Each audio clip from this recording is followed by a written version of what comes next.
thank you so much for everything. You're all set, sir. You ready? Yep. Okay. All right. We will go ahead and call to order the joint meeting of the Sanford Airport Authority and the City of Sanford for Monday, August 10, 2026. And I will turn it over to Mr. Bentley. Thank you, Mr. Mayor. I will introduce the board members of the greatest airport board in the country. Our first member is Mr. Frank Alpole, Mr. Richard Sweat, Mr. Emery Green Jr., myself, Kenneth Bentley, Mr. Chick Gregg, Mr. William Bill Miller, and Mr. Benny Crosby. Welcome. Welcome. Thank you. Has the meeting been advertised? Agenda item, we'll go to budget presentation. All right, thank you. Thank you, everybody, for being here. It's good to see everyone. We have a presentation for you, kind of a more comprehensive presentation than we normally do. We had a workshop back in June to sort of introduce everybody to the airport in a little more depth. We've condensed that considerably. Mayor was there, so he knows we condensed it considerably. It was a half day. But we wanted to share some of that information with you to put the budget into a better context. So we're going to start with George. Just going to start at the beginning. And this is condensed as well. There's a longer version of what I'm going to show you, but I will try and stay on task so you don't have to see the longer one. The clicker's not working. Is there an on button? That's the problem. Now it's on. So I'm going to go all the way back to 1918. So I love history, and so I've done some research on the aviation history here in Sanford / Seminole County, but primarily Sanford. And the earliest that I could find was 1918, Fort Mellon Park. There were some aircraft that came in and landed there. There's a picture out there that Brigitte and I keep trying to find of a couple of biplanes parked under a oak tree. I haven't been able to find it so far. So those aren't here, but they would have been representative of the type of aircraft that would have flown in here in 1918. Later in 1918, the first planned airport was built, and it was at the southeast corner of Sanford Avenue and Sellery Avenue. I do know there was a ditch that cut the field in half, so you had to land across the ditch to make it safely. And then, of course, there was a white cross installed to indicate that it was an aviation field, which was what was done at the time. Chase Field was its name. The best I can figure is the land was probably donated for it by the Chase family because they owned everything on the north side of where the field was, but I haven't found anything that said they actually owned the property on the south where this was. And then in 1919, another field opened called Aviation Field. They obviously weren't feeling too crazy about what they were going to name it, just Aviation Field. And when it opened, they had a flying circus that came in. Dixie Aero Company was the owners of the field, Lieutenants Lowell and Langley. They were going to base an airline out of here and run passenger service out of that field. They had a wing walking and parachuting event with a fellow by the name of Owens, who was doing a lot of barnstorming at the time. And for $15 a flight, you were able to go on a ride, which, if you think about it, in 1919, that was a pretty hefty sum to be paying for an airplane ride. And then in the 30s, the field that, let me give you, where Woodmere subdivision is today, so on the east side of Sanford Avenue with the railroad on the west, Maddie Street to the north, 29th Street. Nope, sorry, that was the previous one, 1919. So this one is at the corner of Lake Mary and Sanford Avenue, roughly. Genderville, you all know where Genderville, where the skateboarders are. So Genderville, so it was technically outside of city limits, but it was the Sanford Municipal Airport, operated from 31 to 41. And Eastern Air Transport came in and said they approved of it. So they actually thought it was a good field. There were multiple dedications. They didn't like it just once. They liked it twice, so they had 2 different dedications. One of them actually had 50 airplanes and 3 auto gyros come in. So I would have loved to have been there to seen that. A wind cone was built by FDOT at the time. That's where you got them from, and that was brought in with the governor there to dedicate it. So that was a big deal. Governor Carlton stated at the time, Sanford is especially lauded for having so fittingly recognized the value of an airport. So, Sanford's understood the importance of aviation for a while. Another thing to note is at the time, so we call ourselves a low-cost airport, and we cater to low-cost airlines. At the time, the airport was built for $3,169.65. In comparison to Tampa, which was $175,000 for 240 acres, and Miami at $75,000 for 200 acres. So I would say Sanford did a good job stretching the dollars to get that first real, true airport, even though there were previous in place. I wish that entrance was still here, that's on that first day cover or airmail cover. That would have been pretty cool. I know it's gone, but it would have been pretty cool to see. And then, of course, in 41, the current airport, they started construction on that. And at the time, the city was not in a position to be able to afford the start of the construction. So it was a $40,000 loan from DeLand to buy the 846 acres to get it started. Obviously, since then, the airports, the city and the airport have done quite well at expanding the airport without loans from other cities. Now we lean on banks and the FAA and things of that sort.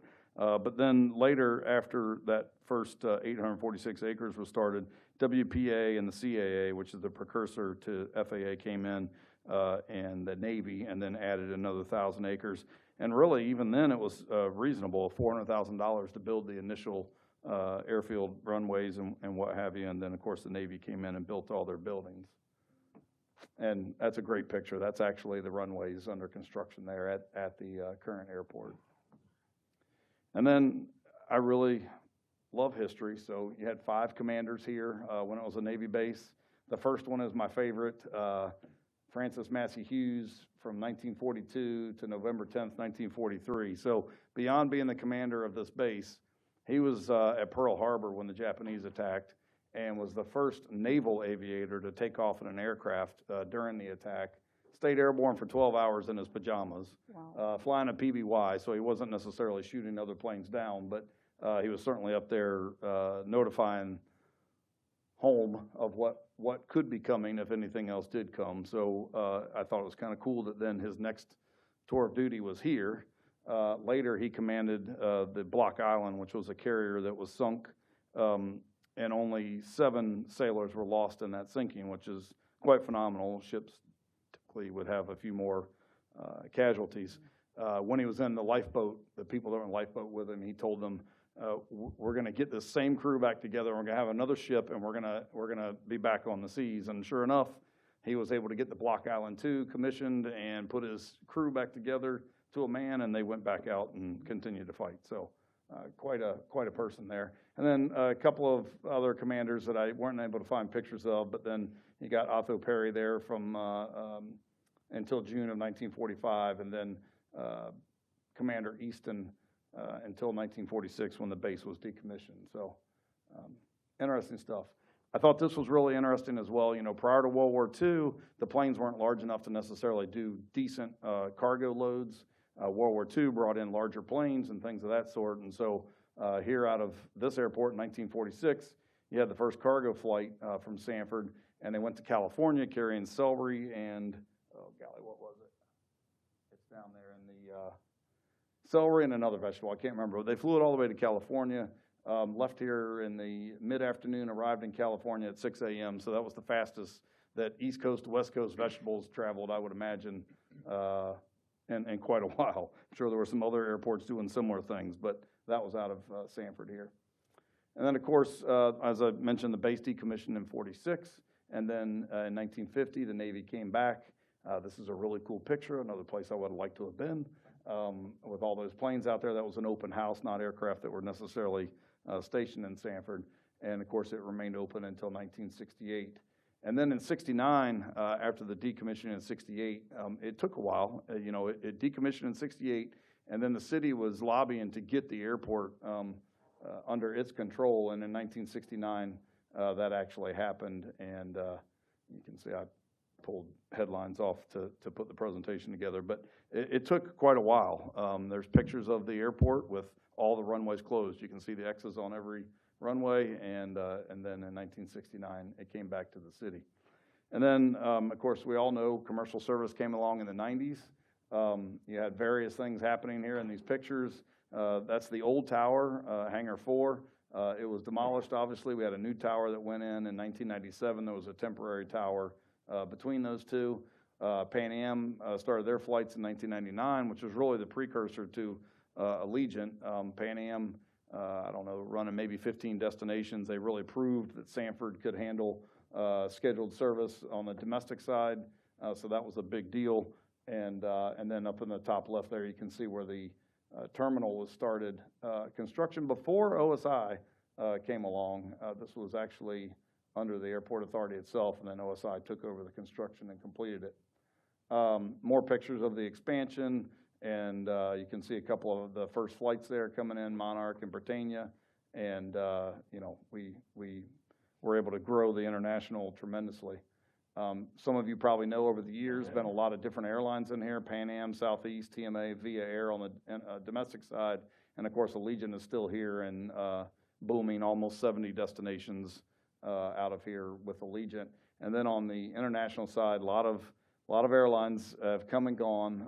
Aerojet is here, service to Punta Cana, and continuing on to about 7 different destinations in South America. And then Bermuda Air, I hope you're aware, will start service in October on the 31st to Bermuda, and then December 21st to Belize, and we hope to see more coming from them in the future. And that was my quick down and dirty history lesson. Oh, that was good. All right. I love that history. Hey, I didn't see you, man. National up there. I missed them.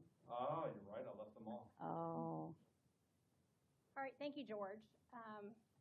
So I'm going to bring you back to the modern day, and almost modern day. More than $3,000, is that what you're telling me? $3,000. Have you eaten in our concessions? As George mentioned, the airport was deeded back to the city in 1969, and in 1971, and I know you all know this, but I know we've got some folks in the audience that might not. And again, we're trying to put context around our budget presentation tonight. But in 1971, the Florida legislature created the Sanford Airport Authority as the governing board for running, managing, operating the airport. It's a 9-member board. We've got 8 of them here tonight. And they are appointed by the city, as you know, and they are responsible for policy and budget issues related to the airport. They hire a president and CEO, which is me, to run the day-to-day operations. And they are just a wonderful, I thank you every day for appointing such a great board. They are just wonderfully diverse and have great points of view and make it really a pleasure to be involved in the airport.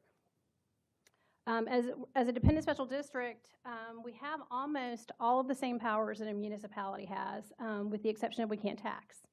But otherwise, we're pretty much run the gamut. We can enter into our own contracts. We can borrow money. We can do all of the things that a city can do. We can build infrastructure. We can own property, buy property, sell property. So all of the things. We provide services. We set our own policies.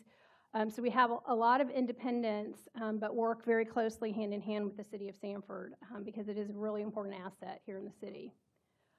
This map shows you the layout of the airport. The area in red is what was originally deeded by the Navy, and the rest of that property has been added over the years. So the Airport Authority has added quite a bit of additional property to the airport to accommodate some of the growth that it's seen over the years.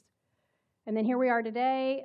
For folks that don't know, who might be in the audience, we are a 4-runway system. We have a 2,400-acre campus. Over to the left, those buildings to the left are the old Navy base. We have a lot of old Navy-era buildings still on the property. In the middle is the terminal. 4 runways, 2 of them can handle commercial traffic. The other 2 are general aviation traffic. A lot of available land. We'll talk about it in a little bit around the airport. It is one of the few greenfield opportunities remaining in Seminole County. So there's some great opportunity for economic development at the airport. Why airports matter. I talk a lot in the region about our airport, and this city is very lucky to have an airport. We're the envy of other cities that would love to have airports as well.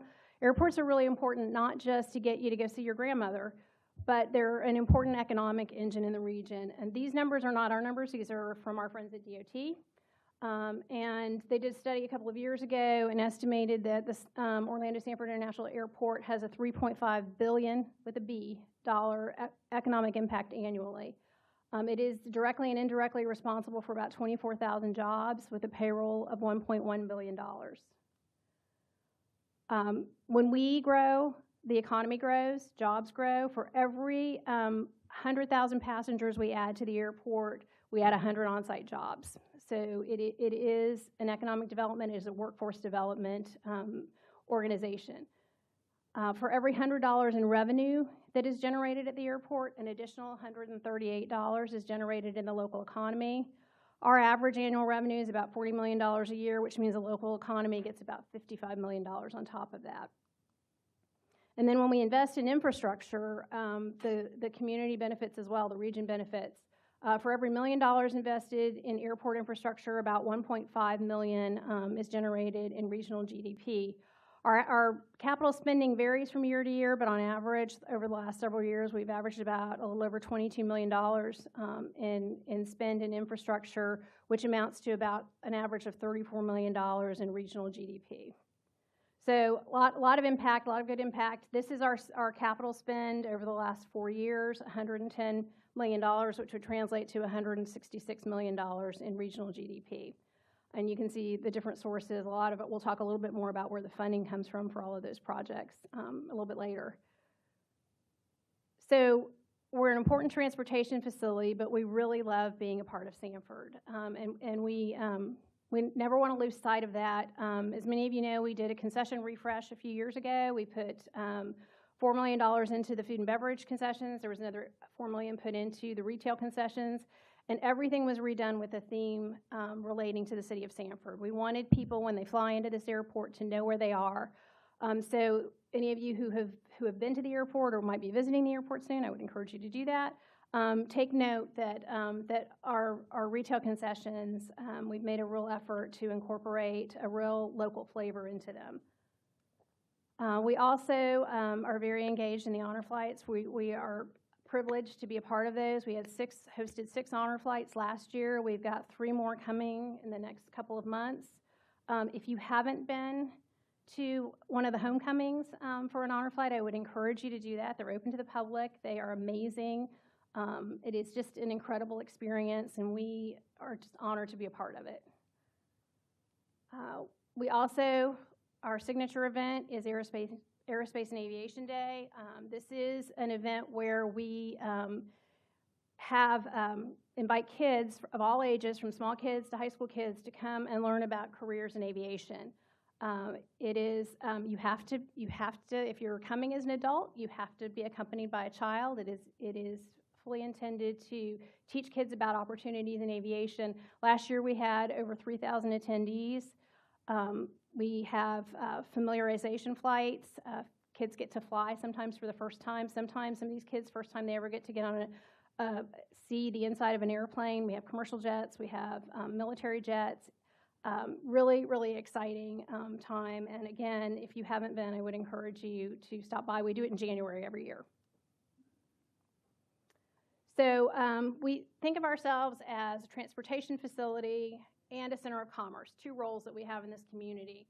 And we are, while we love being a part of Sanford, we are bigger than Sanford. We are part of the National Plan of Integrated Airport Systems, which is a federal plan. It's kind of like the interstate system in the sky. And it identifies the airports that are critical to keeping transportation moving and connected and functioning properly. So we're not just a local facility, we are part of a national network, and the FAA has recognized that we are playing a really important role, and that's why they continue to help us fund all of the infrastructure needs that we have. So, and to kind of give you an idea of the degree of service that we provide from a transportation standpoint, here are some recent statistics. In 2025, we had 1.57 enplanements, which translates to 3 million passengers. When they talk about passengers, airports talk about passengers, they typically double the enplanements. You can see in 2019, before COVID, we were 79th in the nation. There's 564 commercial airports in the nation. We were 79th. We have been making our comeback. In 2020 was the first year after COVID. We were doing pretty well. Other folks have been able to come back a little bit stronger than us, but we are now 87th. Last year we were 87th out of 564 airports from a passenger standpoint. The other metric that we follow are operations. Those are takeoffs and landings. In 2025, we had 564 operations. Made us the 19th busiest airport in the country. We are seeing an ongoing increase in those numbers, and we expect by the end of this year that we will be the 10th busiest airport in the nation. So we're really a significant and meaningful transportation facility within the entire United States. A lot of that is flight training. You know, the naval base was a naval training station. Training remains a really important part of our role in the ecosystem, the aviation ecosystem, one that we're really proud of, and one that we are continuing to build on with some of our other partnerships. So as a transportation agency, one of the things we need to do is get people to and from places, and probably the most asked question I get is, when are we going to have Delta or American? When it's probably, if they stop me in the grocery store, that's the question I get. So I want to talk to you just a little bit. It's a really complicated topic, but I want to talk to you a little bit about our air service development strategy. We have kind of a four-legged stool on the strategy. The first is growing the Allegiant franchise. They are immensely important to the success of this airport. They have 70 nonstop destinations. They move 1.5 million people through the airport every year. So really, really important, not only to us, but to the economy in the region.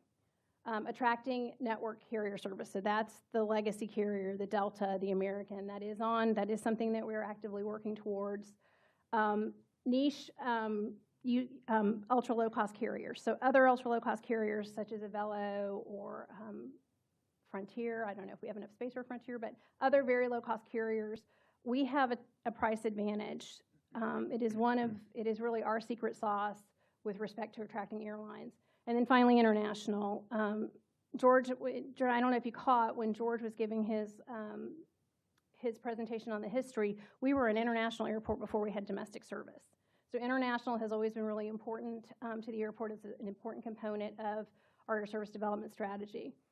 Some of you may know that Allegiant and Sun Country merged recently. That's been approved. They're working towards combining the two airlines. It is a great opportunity for us. Sun Country does fly some charters out of the airport right now, but we think that this is a really fantastic opportunity for our airport, and we think that we're going to get the benefit of that expanded network. You can see Allegiant had, this summer, they had 231 scheduled flights to 63 airports. That's changed a little bit. It goes every week. We get a little revision to the schedule, but MCO services 4 of Allegiant's destinations. So, and they only have 9 weekly flights. So it's a really important airport for us. It's an important airport for Allegiant. So we're important to one another. Since the merger has been complete, when they become one airline, we will likely be their second largest station in the new Allegiant. We're currently their largest base. Minneapolis is Sun Country's base. A lot of stuff going on there.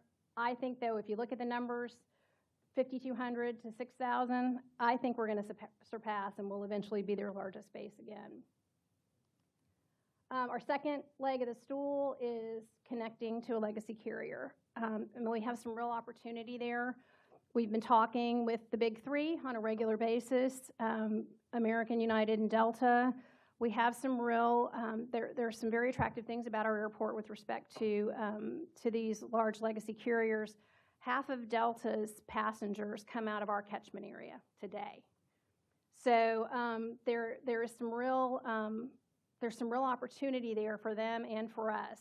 MCO is becoming more crowded. They have limited options to grow out there, so we're a great option for them. Right now, fuel prices, aircraft, number of aircraft, not a priority. Expanding is not a priority right now, but we continue to interact with them and stay on their radar, and we're feeling really good about the opportunities over the next couple of years. The next leg is attracting other ultra-low-cost carriers. You can see that what this chart shows you is the comparison in cost to airlines between us and MCO.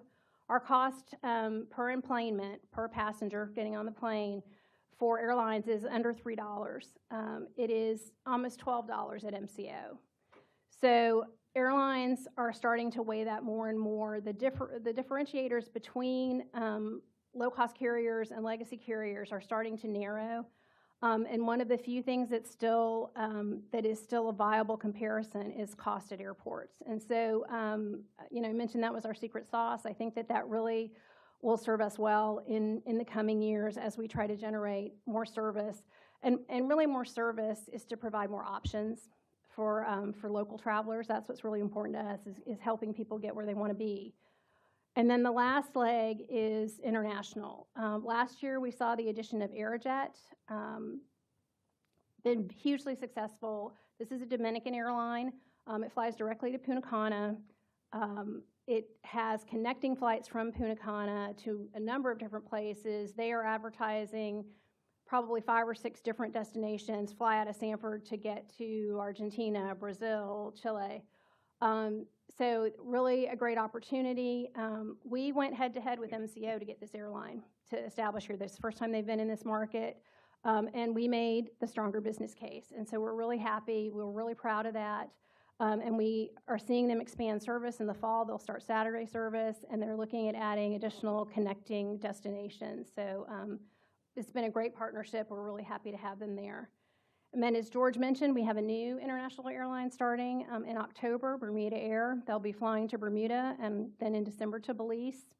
They were at MCO and came to us, and so that was a really good get for us. We made another good business case for them, and really excited to have them joining the family. Additionally, the merger between Allegiant and Sun Country presents international opportunities because Sun Country has some significant international service, and we think that we'll be the benefactors of that because of our relationship with Allegiant. So there'll be even more opportunities. They fly to the Caribbean and Mexico. So some other great opportunities we think we'll see in the next 12 to 18 months as a result of that merger.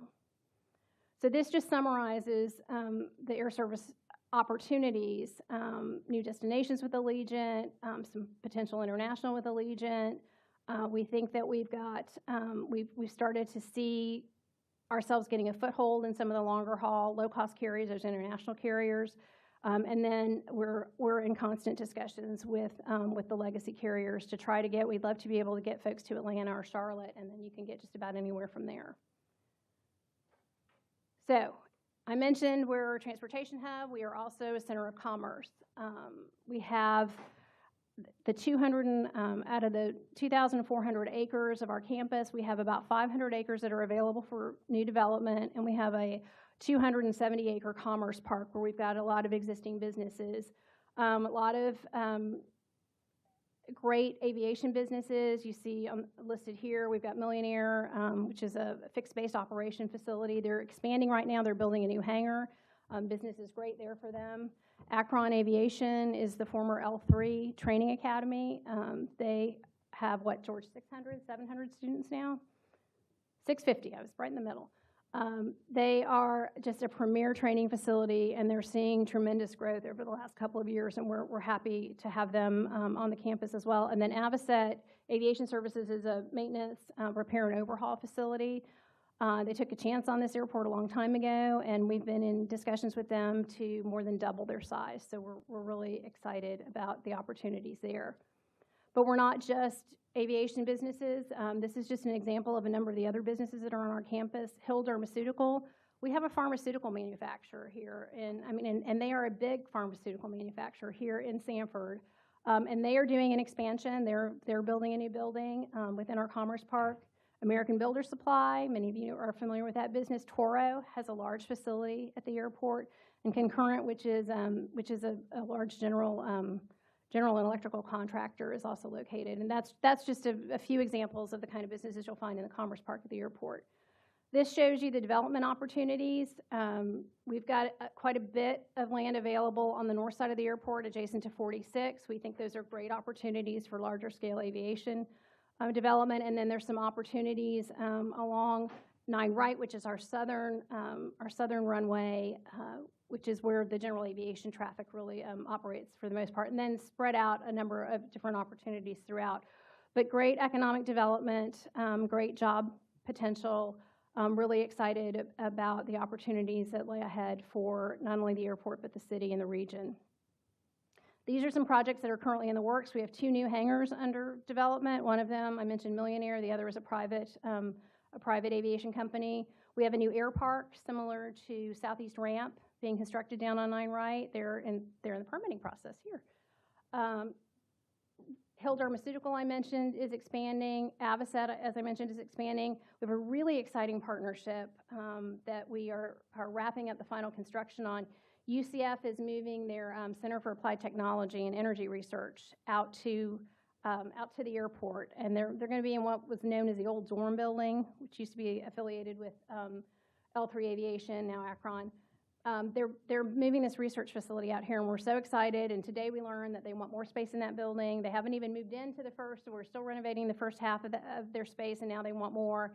And they have been in talks with Siemens Energy, who wants to also do, we were talking about doing just a small 1-acre facility for them. They've come back and said, hey, can we get 4 or 5 more acres? So very excited about bringing research and new technology to the airport and helping. One of our goals is to really be a workforce development center, and we think that these partnerships will help us get there. And then, of course, the indoor sports complex is going to create a lot of opportunity. We've got some property between the indoor sports complex and the Boom Boss Sports Complex, so we think that that's going to be another great opportunity for growth. We're talking to a hotel developer right now, so really exciting stuff on the horizon from a development standpoint. So enough of my talk for you. We'll get to the business that we're really here for tonight, the budget, but I appreciate your indulgence as we put some context around it. But before I hand it off to our CFO, Nick Guido, I want everybody to understand kind of how our financing works. Our budget this year, the fiscal year 26 budget, was $84 million. Nick will share with you the budget tonight is about $75 million. It's not quite as ambitious with respect to, or robust with respect to capital projects. That really is what swings the budget from year to year. But I want everybody, I try and reinforce this every time I talk to folks. Our day-to-day operations are fully funded by the revenue that's generated at the airport. There are no local tax dollars that go into the operation of the airport. We live on what we make. And I don't know that that's completely understood out there in the community. I've had a couple people ask me, what is this property tax thing going to do to the airport? We're watching that very carefully because we know it can impact the community. But as far as our actual financing, we make all of the money on campus that we use to run the day-to-day operations. With respect to our capital project funding, we, like all the other commercial service airports in the country, rely on heavily on grant. We fund a lot of it ourselves, but we also rely on grant funding from our friends at DOT and the FAA. And in recent years, we've started mining other opportunities for grants. Those were kind of the typical standard grant programs. But in the recent years, we've gotten funding from DEP, from HUD, interestingly enough, from the EPA, the State Department of Technology. We just got a grant from them this year. And so a lot of sources that fund this community asset without any local tax dollars. So I think that's important for everyone to know. And with that, I will hand the clicker over to Nick, and we'll talk about the real reason we're here tonight.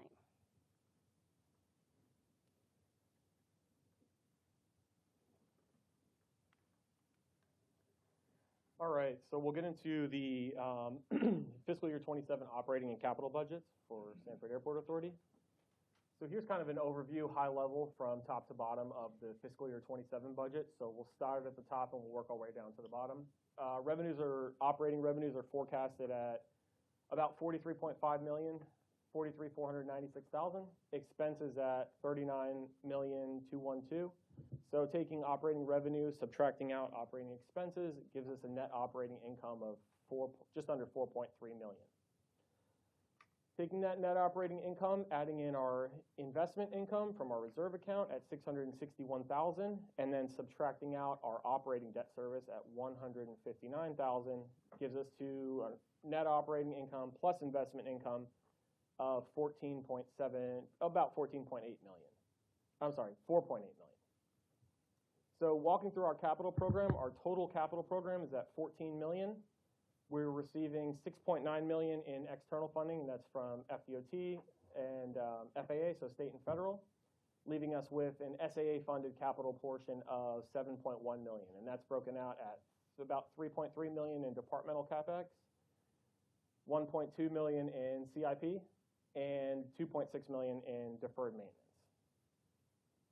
That leaves us with about $4.8 million minus the $7.1 million at a draw from reserve of $2.3 million. So that's that. So moving through the annual debt service for the PFCs, our debt service is at $3.5 million on our PFC projects with a projected PFC revenue of $5.8 million, leaving about $2.3 million in the PFC account. So the bottom line, draw from reserve is at $2.3 million with an estimated $18.5 million in reserve at the end of fiscal year 27. And if I can just interrupt for a minute, I think it's really important for everybody to recognize that the deferred maintenance is $2.6 million.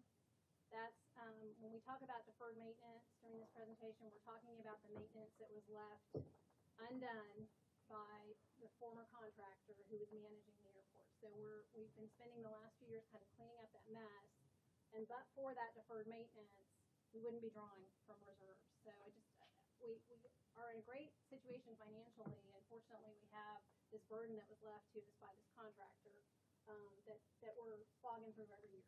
And that's about $55 million now total. The value of it is $55 million, yeah. Mm-hmm. Thanks, Nicole. Looking at passenger growth assumptions, so we can see here passengers grew from around 2.9 million in fiscal year 24 to just over 3 million in fiscal year 25 with an estimated 3.1 in fiscal year 26.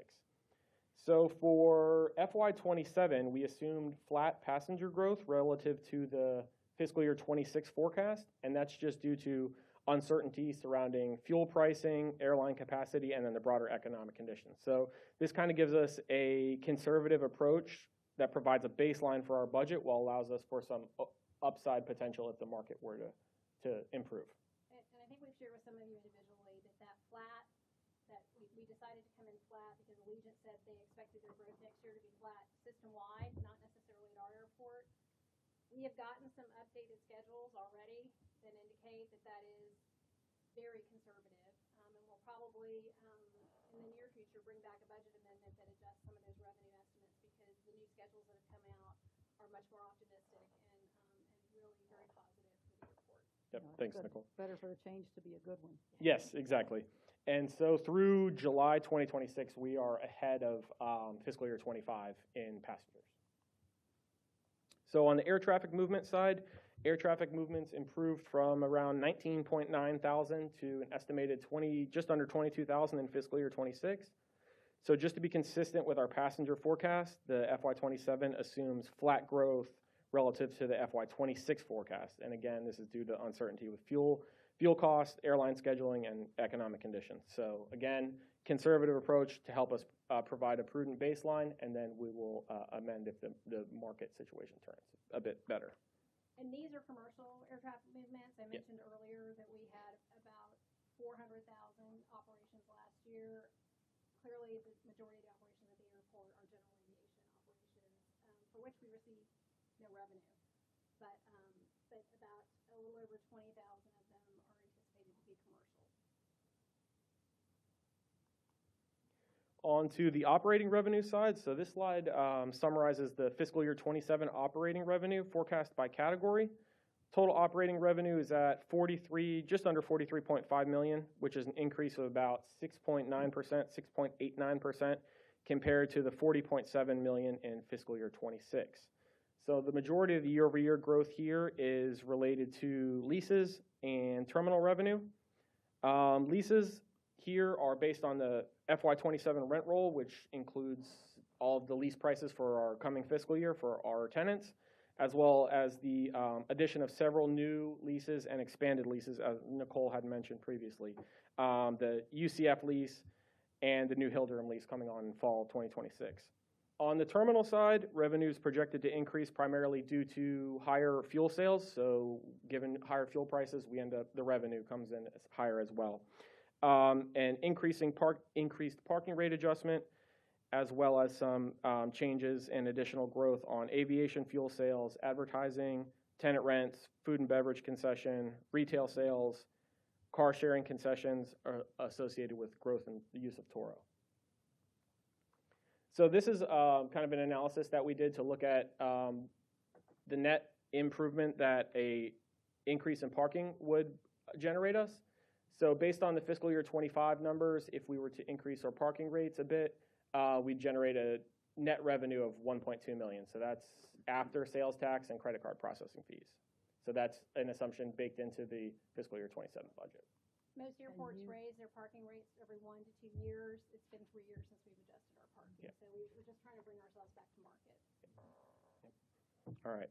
And on the operating expense side, so fiscal year 27 operating expenses are budgeted at $39.2 million, an increase of about 4.3% compared to fiscal year 26. The increase here is driven by personnel costs, reflecting cost of living adjustment, assumed retirement contribution increases, and increased health insurance costs. Additionally, there are some increases in professional services, maintenance, and fuel-related expenses. So while the revenues increased for fuel, the expenses are also increased. So we'll see that there. And again, investment in operational reliability and asset stewardship of our fixed assets. So these increases are partially offset. We were able to negotiate our insurance cost a bit lower, so that's good news. Looking at the personnel allocation for fiscal year 27, we will have 236 positions, with those concentrated in airline services, operations, and maintenance, so kind of frontline staff. Moving over to the capital program. So our total, our CIP program is at $8.1 million. Our total capital portfolio is at $14 million, with 8.1 of that being CIP projects and 1.2 of that being SAA dollars. So we're really using those SAA dollars, leveraging those to help generate more of an impact at the airport. So walking through the CIP projects, we're going to look at wildlife mitigation phase 2, obstruction removal, rehab of runway 1836, multimodal improvements, VMAT, which is vehicle movement area transponders, and terminal connector corridor, and rental car facility project. On the non-grant CapEx side, this is kind of the cost of doing business capital, where we have to purchase and maintain our fixed assets. That's budgeted at just under $3.3 million in fiscal year 27. On the CIP side, so this kind of gives you a breakdown of how we're leveraging the SAA dollars to generate more of an impact at the airport. So the obstruction removal project, that's $800,000 in total, with only 40% of the cost being burdened on SAA. So wildlife phase 2 project, that's at $2 million, with $100,000 in local cost. Runway 1836 is at $1.5 million, with $75,000 in local cost. Terminal connector corridor, so this is, you can see there highlighted in red. This is going to create an internal passage from baggage claim 3 to baggage claim 6, so customers have an internal way to move throughout the airport. That's budgeted at $3 million total, with only $500,000 being related to local portion. Multimodal at $400,000 with 50% local match. And rental car facility project, $300,000. That's 100% funded by SAA through the CFCs. Moving through to the PFC projects, terminal improvements in the highlighted red area, and PCA and GPUs for our jet bridges. So PCAs are preconditioned air units, and GPUs are ground power units for our jet bridges, passenger boarding bridges. Onto the deferred maintenance program. So as Nicole mentioned, we've been contributing $2.6 million to the deferred maintenance. Some of the areas that we're going to target in fiscal year 27 are the HVAC systems, parking garage, chilled water, sanitary, stormwater, electrical, and then some fixes in our welcome center. Looking at the operating margin, so our operating margin over the past 2 years has been around 8%. With some of the enhancements that we've built into the fiscal year 27 budget through the parking rate adjustment and such, we're able to increase that operating margin to around 10%, which is good, speaks to operating efficiency. So I kind of want to end where we started with the budget summary. So again, revenues are forecasted at just under $43.5 million, expenses at $39.2. So taking revenues minus expenses gives us $4.3 in net operating income, adding in the $661,000 for investment income and taking out the $159 for debt service. That puts us at about $4.8 million in net operating income plus investment. Walking through the capital portfolio, $14 million capital portfolio in fiscal year 27, with $6.9 coming from external funds, leaving our SAA portion at $7.1 million, with the breakdown of that being 3.3 in CapEx, 1.2 in CIP, and the 2.6 in deferred maintenance. Moving through the PFC portion, 3.5 in debt service for PFC projects, with PFC revenue of 5.8, so leaves us 2.3 million, and our draw from reserve at 2.3 million. So that takes the 4.8 million minus the 7.1 million. And again, that's contributed to the deferred maintenance that we're spending in fiscal year 27. Our estimated reserve balance at the end of fiscal year 27 is at just under 18.5 million.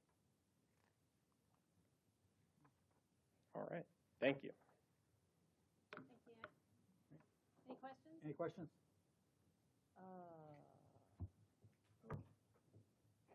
UCF and what they're doing. Do you know if any of that has to do with our future in terms of drone flights go? Are we having to anticipate anything there at the airport? I don't know exactly what the nature is of that research, but we can certainly find that out for you. It's energy related. Okay. I'd be curious if we're at that place yet where we have to think about what will the future of the Sanford Airport be when it comes to drones. Okay. And tell me more, Nicole, about the slide that you put up where it said that our costs remain steady compared to MCOs going up pretty incrementally. So we set rates and charges every year. Our budget is built on what we think our rates and charges will be with respect to a lot of different things. The ones that are related to air service are landing fees and terminal use fees. And so we've set ours at a very low rate. Mm-hmm. And we have relied on other revenue sources to help run the airport. I mean, we've got some good revenue streams. But we believe that one of the things that sets us apart is the low-cost airlines. Sure. And really what we'd like to do is at some point have airlines operate out of here without relying on landing fees or terminal fees at all, because it's a little bit of pushing a rock up a hill when you've got one of the largest airports in the nation 28 miles down the road from you. Mm-hmm. So trying to attract airlines, you have to be really strategic and you have to be creative. Right. And so, as I said, our secret sauce is the cost to airlines. Yeah. And our ability to make a strong business case to operate out of our airport. So the board sets those rates and charges. They set, the last round they set for 3 years. We did a new agreement with Allegiant. And it is really a testament to the team at the airport to be able to operate the airport and still maintain.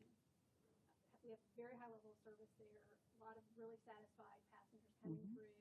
The airlines are satisfied, and to be able to do that at a really reasonable rate that is attractive to airlines Yeah. is really important. Well, the others are increasing their costs, and we think we can continue to do that. If we can't, I'm sure we'll So what look at that. we've tried to do is rely on the growth of the airlines.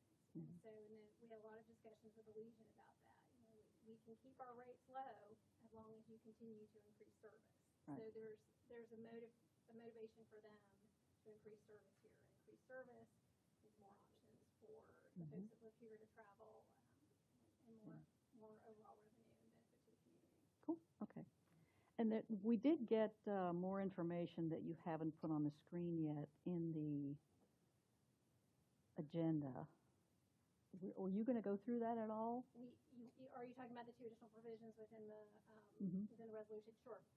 So we have included in the resolution two provisions. One of them is a practice that we already engage in. The other is a new dynamic that we're asking for the commission to approve. The way that we're set up, the way that the statutory construct of us is we coordinate our budget with the city. Even though there isn't any city money that goes into the airport, we coordinate with you. And we can't spend money that isn't approved in the budget, just like you can't spend money that's not approved in the budget. But what that does is it creates a dynamic where anytime we want to make an adjustment within the budget, we not only have to go to the airport board, but we have to come to the city commission. And even if it's something very small, Even with a net zero impact? even with a net zero impact. So what we've addressed in the resolution are two situations where there's a net zero impact. One is where we move, You gave a good example here about unable to fill open positions, must rely on temporary contract staff. So, yeah, so across categories, move, transfer. So what we do now, we do this already, but we wanted to memorialize it. I just feel better if it's memorialized. We have fuel. Every department has fuel budgeted. Some department, and when you budget, it's your best estimate of what you're going to need. So if one department is moving through fuel more quickly than another department, what we've always done and what our practice has been is we've been able to move those funds in the fuel line between departments. So no net, as long as it doesn't have a net impact on the budget. If the bottom line on our budget changes, there's an amendment no matter what.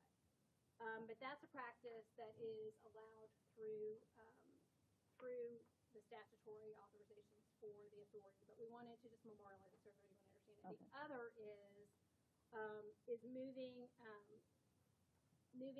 funding between categories. So as long as we don't have a net zero. So let's say I have some savings in personnel. We've got lapsed positions, we're not filling positions, but I need contracts. I need to hire some contract people to help get some stuff done. The way it's set up now, we have to come to you, even if there's no net impact. We'll go to our board and then we come to you. even if it's a net zero? Even if it's a net zero, we have to come to you. We all, have to go through this whole process where we talk about it.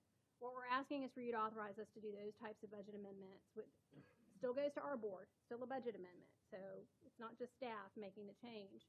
But if there's no net impact to the bottom line of the budget, we're asking you to say, you don't have to come to us. So you're looking at this in terms of pros and cons and any potential for, I don't think there's any potential of abuse for this, where, using that same example, you say you have positions you can't fill and then you hire temporary contractors instead. When you say net zero, does that mean you're considering the fact that contractors wouldn't have benefits, they would be lower cost, maybe it would be something where you could start to abuse that if we had people on this board that we don't have who might do that? So basically what it means is our expenditures are $39.2 million. As long as it doesn't change that bottom line, we can move between categories.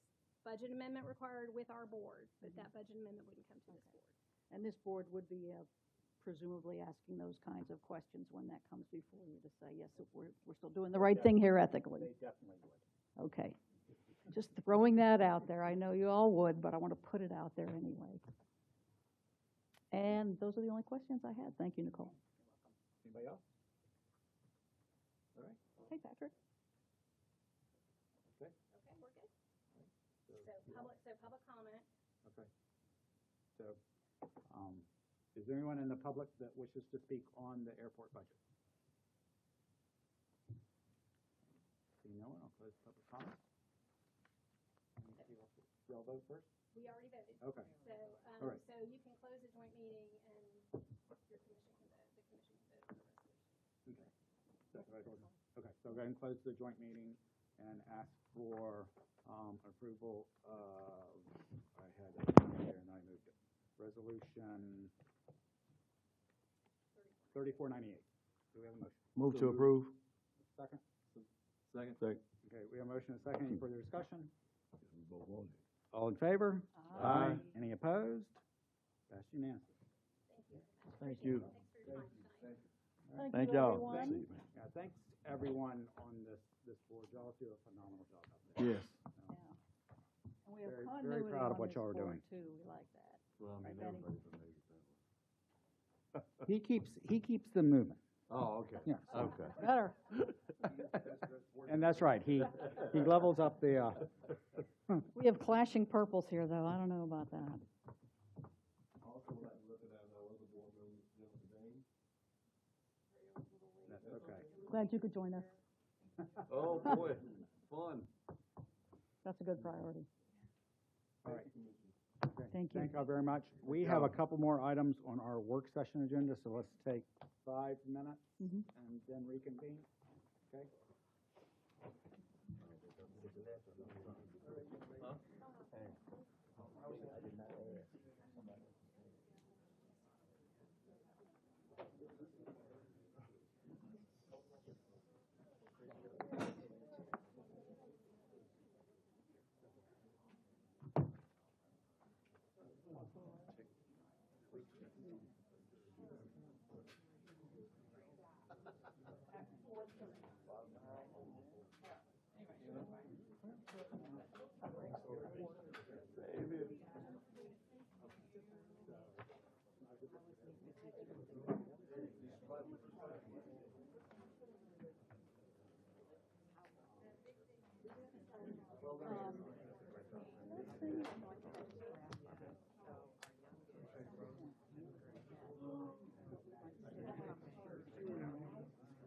With our new and not improved process. You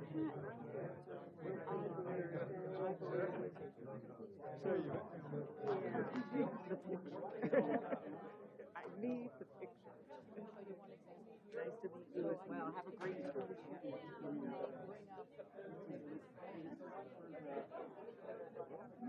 Me to know you weren't there the last time I was over. Well, we're glad you're with the board. So. How's it going so far?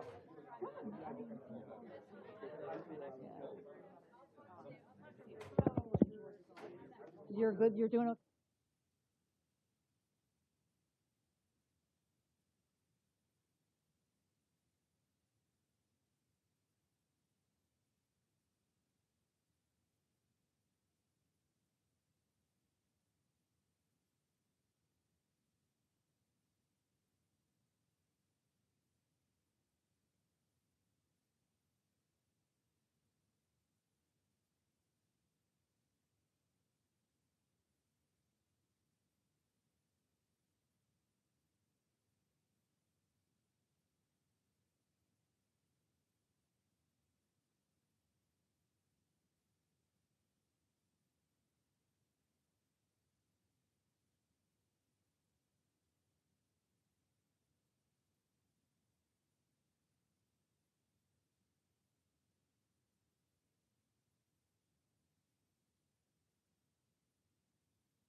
All right, we'll go ahead and call back to order this Sanford City Commission work session for Monday, August 10th, 2026. We want to, or I want to rearrange the order of the last items, and we're going to do parking, and then public art, and then special events.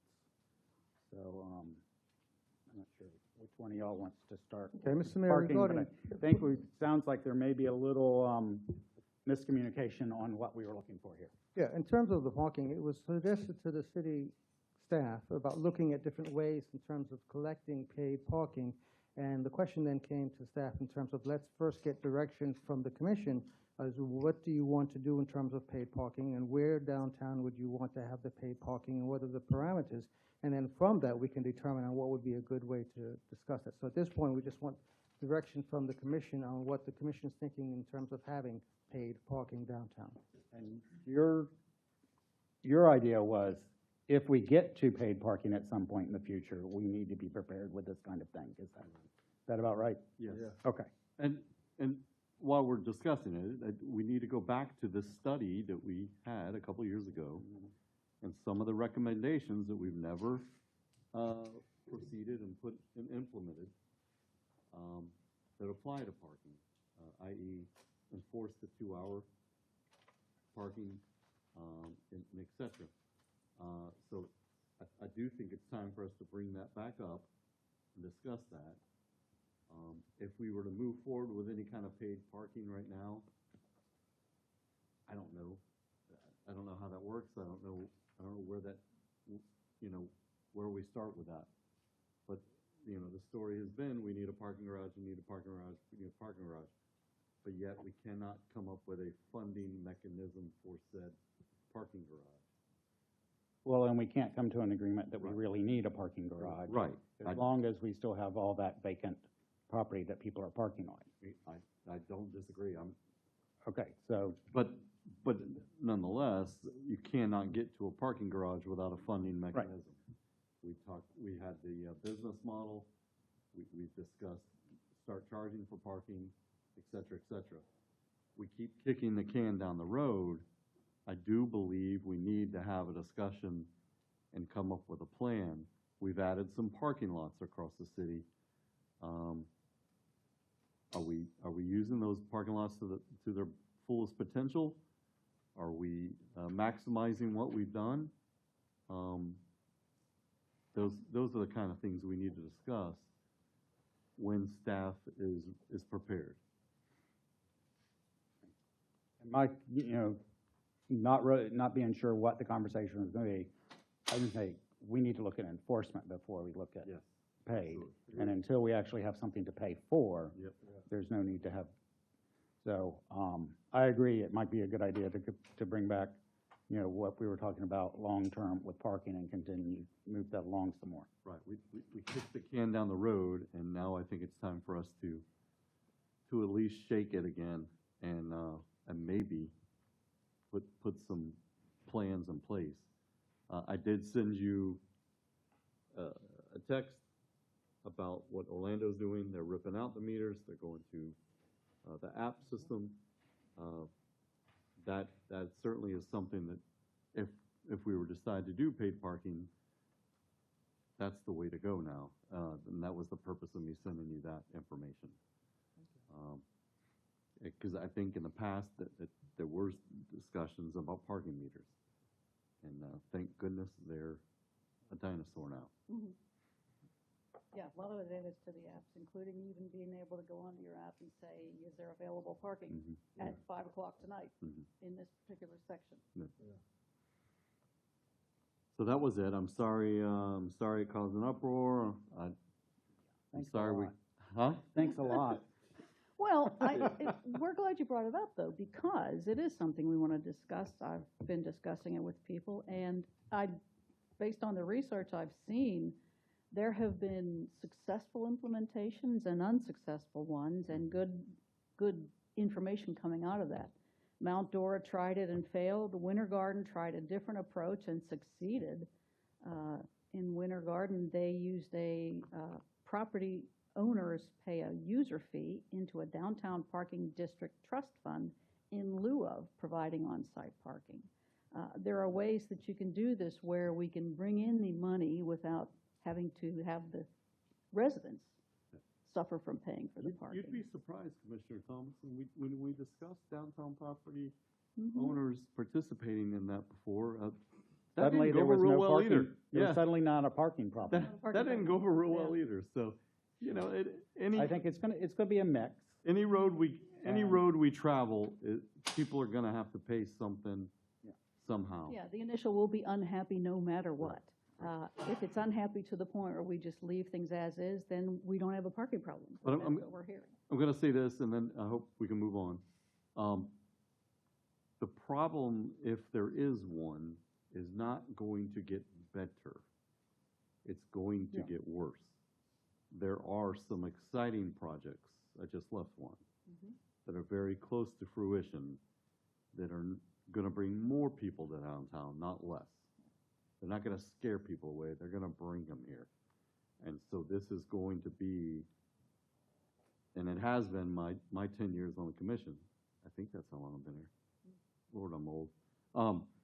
10 years, and before that, probably with Art, 80 years ago. Yep. They've been discussing parking. So, we need to quit kicking the can down the road and come up with some sort of plan for where we're headed. With a good long-term vision. And it's all, part of it's tied to the 3 vacant lots. Yep. So, okay, so then we would like to revisit the parking study. Okay. The recommendations from that. And see if there's something we want to implement now. And if Okay. it's acceptable, whatever information each of us find through our research, we can share through our city manager. Mhm. And one other note on that, I know that we have local businesses that recognize that they need a place to have their employees park, but at the same time, they want to have their customers have a place to park. So that's some of the research that I've been looking Yeah, at. the employees shouldn't be parking in front of the business. Yeah, but they need a place But to they do. park. I mean, if we can find a place where all employees can go and get shuttled exactly to their business, and then the customers can park right in front of the businesses, so. And on that note, All right, What I'm hearing, Commissioner, is the one, let's look at enforcing the 2-hour parking downtown. look into. What do you mean by that? Because there is a 2-hour Yeah. limit now. There is. So it's saying we should enforce it. We should talk about enforcement. I'm Okay. not saying start tomorrow. Okay. We either need but we do need to either revise it or enforce it. Does the commissioner want to have just a work session discussion on parking then? I think we need a little more input on that. Bring back the study that we had done.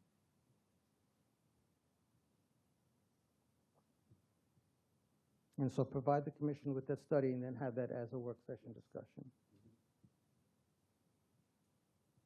And maybe at the next session, when we're talking about this, we can have a visual aid for everybody of exactly what parking facilities we do have.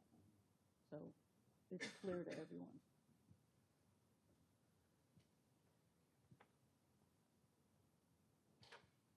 Okay. But then we'll also need to re-engage with the business owners and the residents. Okay, And how would you like to do that? so that should be part of our discussion at the work session. We're going, before we make a change, I think we need to make sure we involve them. Absolutely.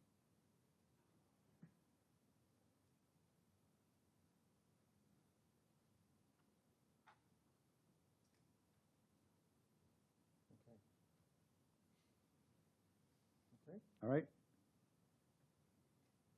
Okay, anything else? All right, then let's move on to Public Art Commission. Yes, Mr. Mayor, members of the commission, this came out when I had issued to the Public Art Commission a hold on the allocation, at least the expenditures of the money that they had in their budget. There were a couple of reasons for that. One is I thought that there needs to be more of a distinct, clear plan. We have a number of artwork that is on loan that is only until the end of 2027, or to 2027. And the city spent money on making placements for them, and as well as the question of, well, if they're only going to be on loan, what's going to happen when we return them? I know some on the Art Commission have indicated that maybe we should offer to buy them, and so that's another discussion. In addition to that, there were discussions regarding how to maintain what we currently have, how to clean, and what are the different ways to make sure that what we have stay good, as well as who's going to be maintaining it. So there are a lot of different questions, and so I thought that we should be having discussions before we spend more money on items to determine what's the best way to move forward with the Public Art Commission's missions. And I know they had a meeting, including with the city attorney, in terms of giving what the charge was for the Art Commission, which had nothing to do with spending money, but in terms of them performing as the Public Art Commission as designed by the City Commission.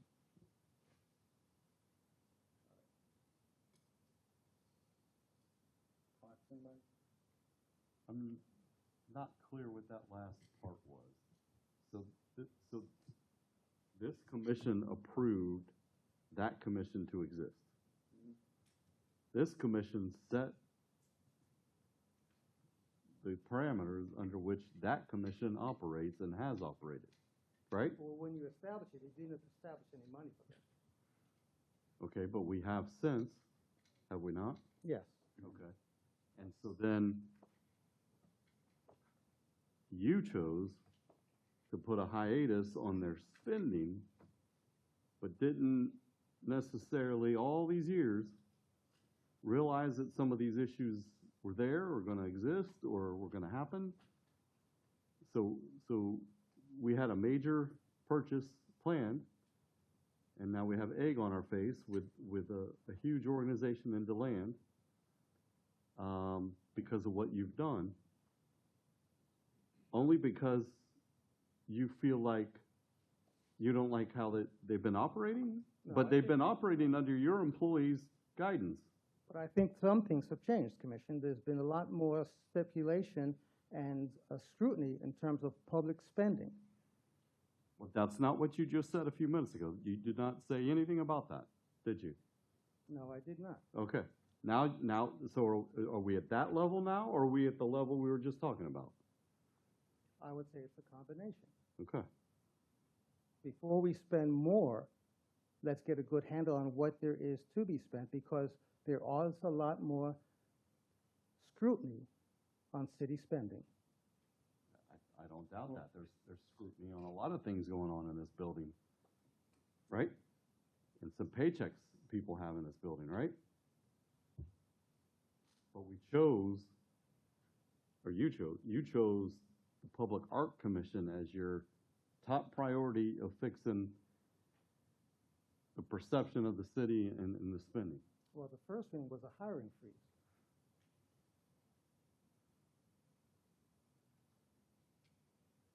But the discussion about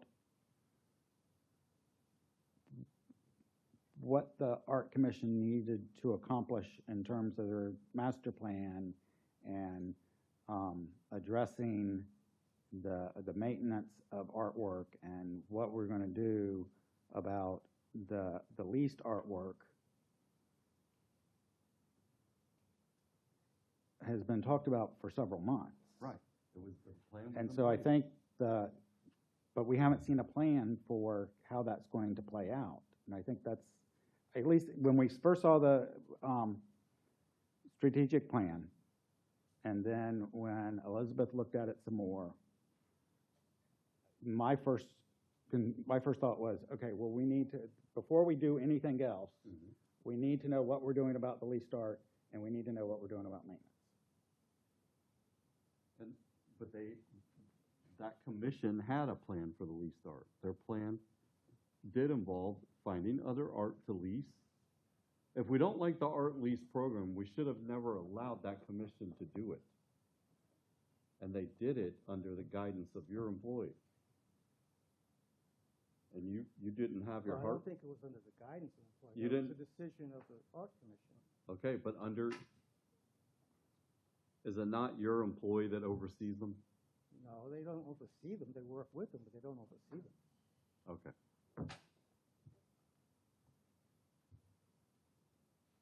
Okay. This leased art has been here, right? It didn't just show up, right? Right. And they did that under your leadership. So the question is, what's the plan? Why didn't you ask that when they decided to do this program? Where were you when that happened? At that time, the plan was for them to then either acquire or to move forward with additional leasing.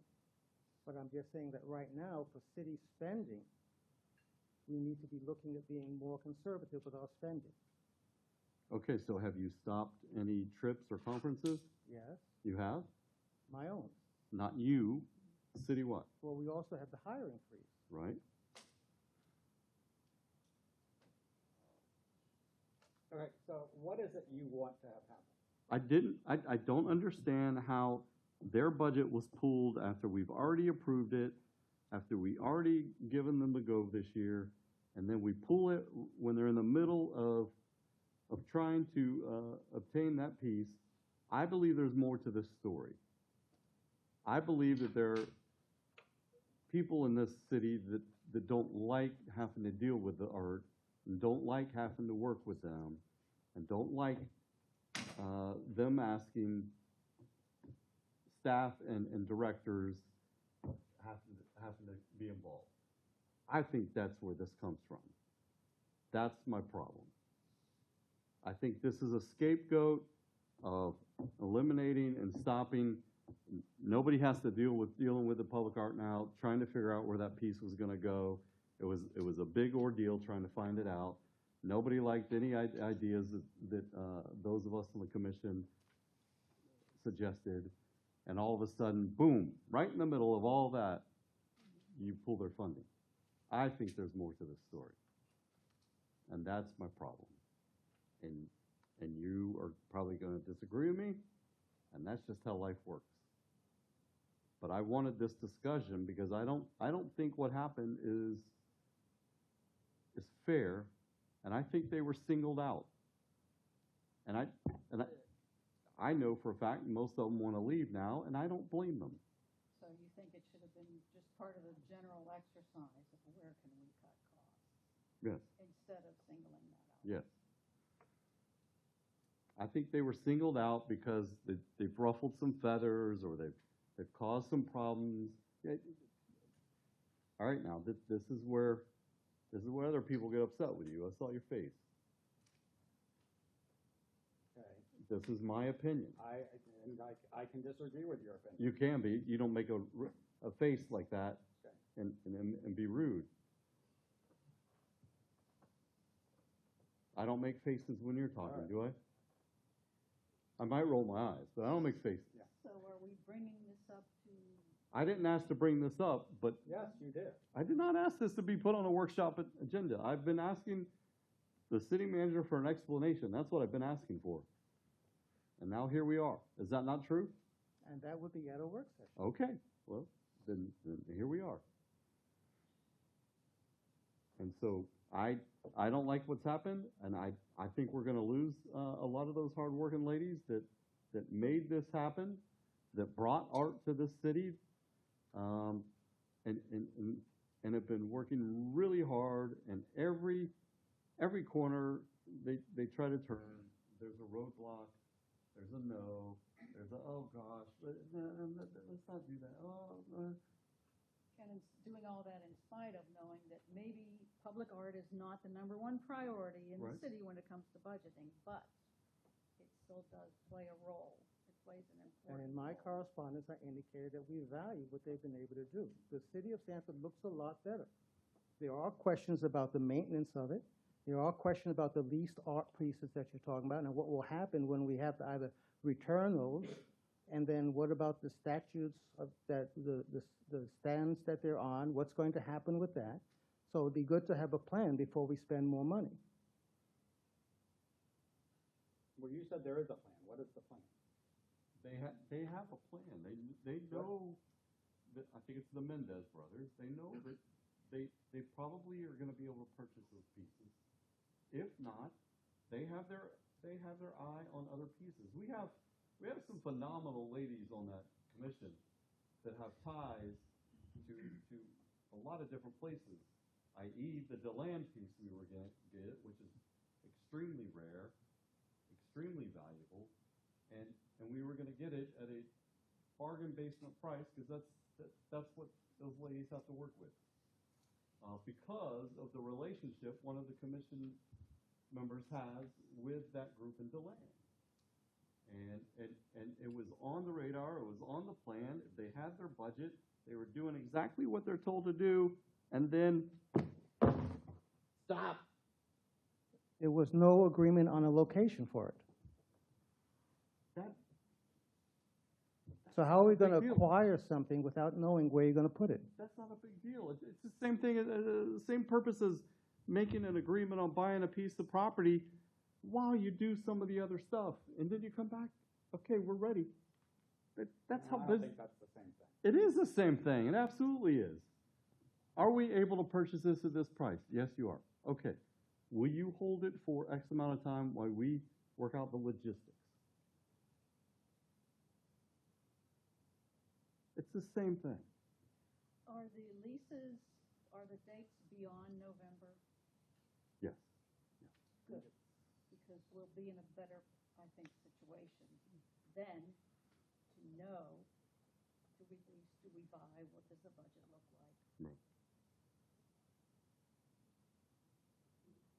And it, Do we put their budget back on the table and put it the same as everybody else and say, well, that's the part that really got me riled up and pulled my hair out. At this year's budget discussion, hey, here you go, guys. You've got X amount of dollars. Here it is. That doesn't make any sense. You just pulled this year's budget from them, and now next year's budget, you're going, here you go, ladies. Here's your money. It doesn't make sense. How does that make sense? Am I wrong there? Well, they pulled it. I thought it was a free. It is, correct. And the budget is still there to be used once it's clear how it's going to be used. I don't think that's the understanding. And That was my understanding. okay, but the city manager just said, due to the current environment and the scrutiny of spending money, he decided to pull that budget. But in next year's budget he presented to us, he gave them a full year's worth of money back. Well, the budget that is, While stopping you here, we're saying we're gonna do this next year. It doesn't make sense. And maybe I'm just old and crazy. again, what was presented to the commission was a proposed budget. It's not been approved, and that's up to you. Right. In But terms of who's what- it proposed by? We are proposing that the Public Art Commission get funding. That is correct. Right, but meanwhile, you removed their funding this year. Do you Until not there see- is a plan Do you on not how to spend it. There is a plan. They have a plan every year. You know that. And that's not what you just said a few minutes ago. You talked about maintenance. You talked about upkeep. You didn't talk about, is there a plan on how to spend the money? So the Maintenance is spending the money. And they do have a maintenance plan. A lot of those ladies do the maintenance themselves. And we had a local business wanting to get involved and help. they become city property, and therefore it's up to the city to properly maintain them. Okay, how is the city properly maintaining the piece of art in the dog park that is rotten? That Parks and Recreation would not allow us to put the new statue there because they want to leave that rotten artwork there for a couple more years. I mean, come on. You're talking about by the Civic Center? No, the dog park. Yes, the fancy wooden art piece that was put there. It's rotten, it's falling apart. We wanted to replace with this new statue, put it there, and we were told, no, we gotta leave this rotten piece there. I mean, you're not making sense. We wanna talk about maintenance. You wanna talk about maintenance, where the city's not maintaining their own stuff. That wasn't even done by the Public Art Commission.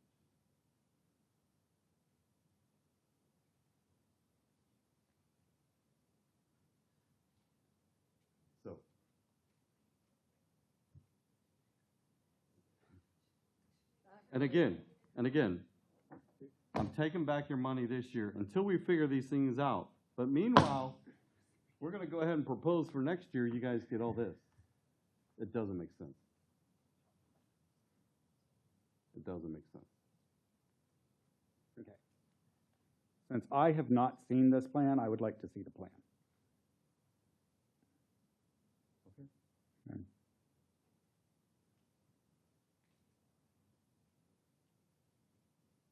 Go ahead.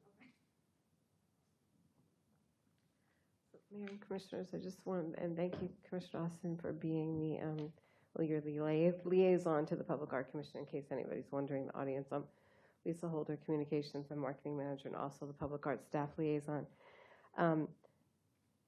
What I wanted to say about how this unfolded was, we know that these ladies are they're volunteers.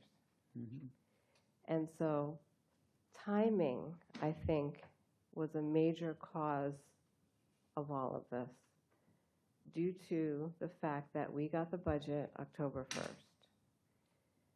And no fault of anybody who's a volunteer, has full-time jobs and all that kind of stuff.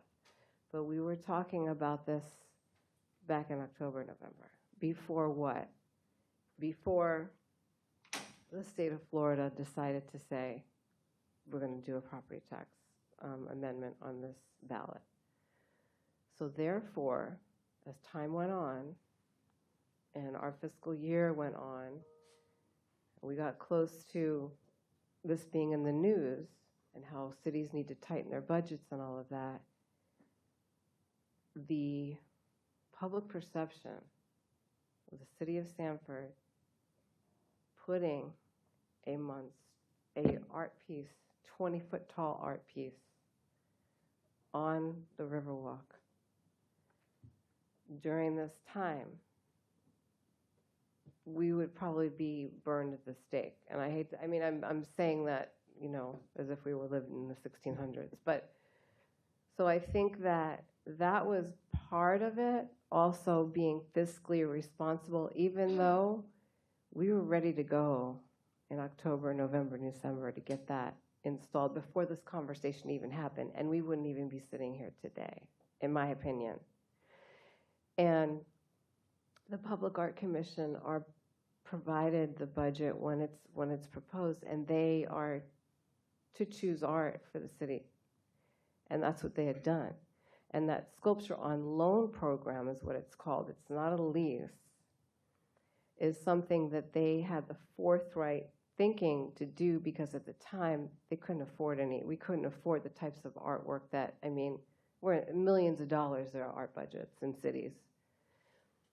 And so because of that, they were very, very conscious in they wanted to bring this beautiful artwork to the city. And that Art on Loan program by Alex and Greg Mendez was the answer to that. And these are professional art folks on the Public Art Commission that you all know that are chosen by the commission. And so the program and the city helped put down these 10 pads, but knowing, and it's not guaranteed, I know every year that they would get a budget, but knowing that after 2 years of enjoying the artwork, I can speak for experiences, they clearly were not going to ever leave those pads alone. And so, especially with them being charged to bring art to the city, that's a given. And so now the conversation of it being a lease and all this is not necessarily where the direction they were going at all. And so I'm speaking for them, but I know that that's where we were headed. And so yes, as a staff person, it is necessary to have a master plan, because it can be frustrating, because they have the joy of picking out the artwork, and it's great.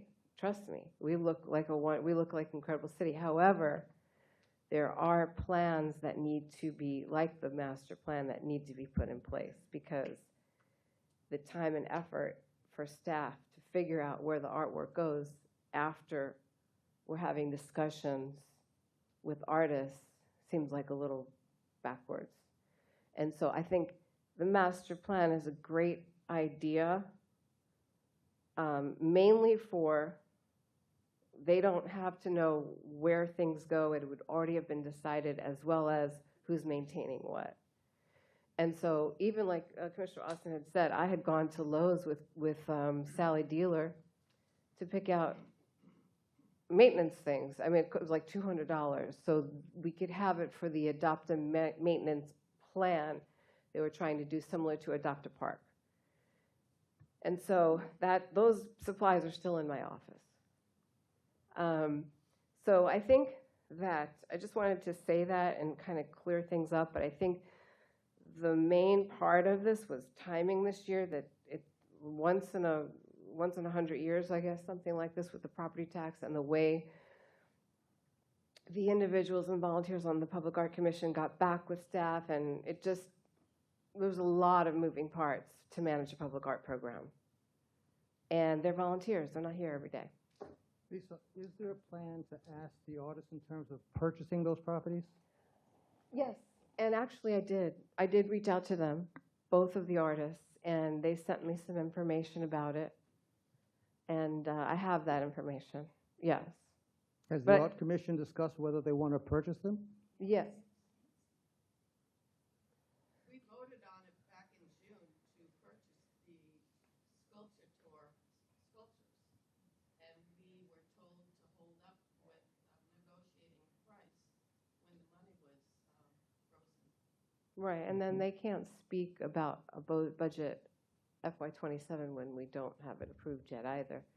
So that was kind of, but I did reach out after all this happened, and I did get emails from both of those artists, who happen to be brothers, that they were the price that they would offer the city of Sanford. And what was the price? I can't, it's been, I have it in an email. I can't. Okay. It's not, I don't even want to say, but it's Was it definitely. within their budget? Was it within? Yes, Okay. yeah, It was within their budget. yeah.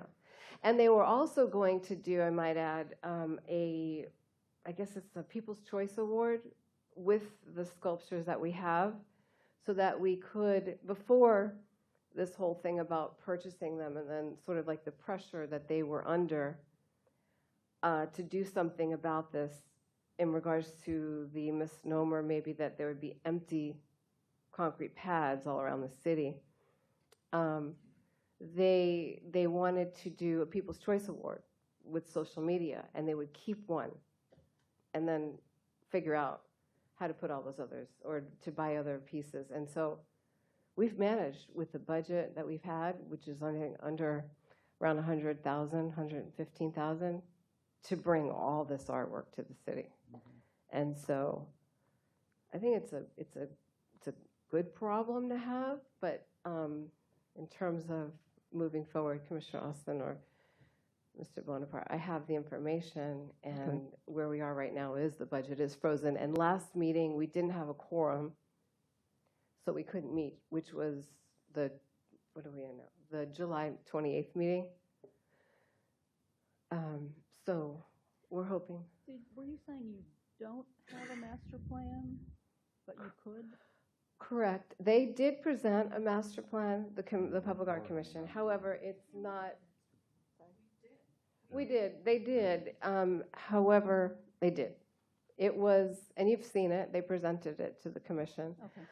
But I wouldn't call it a strategic plan. I would call it a overarching plan. I mean, we needed more details. We needed the detail, which is, what I've details. commented on before. The devil's in the details. Right. And so, because when we were talking about the master plan, we were talking about opening an art center. Right. Exactly. And so that got kind of put on the, a lot of things happening. There's, and so, yeah, I think that having that direction, where our performance manager has some ideas for that, which would help the right brain people get aligned with the left brain people.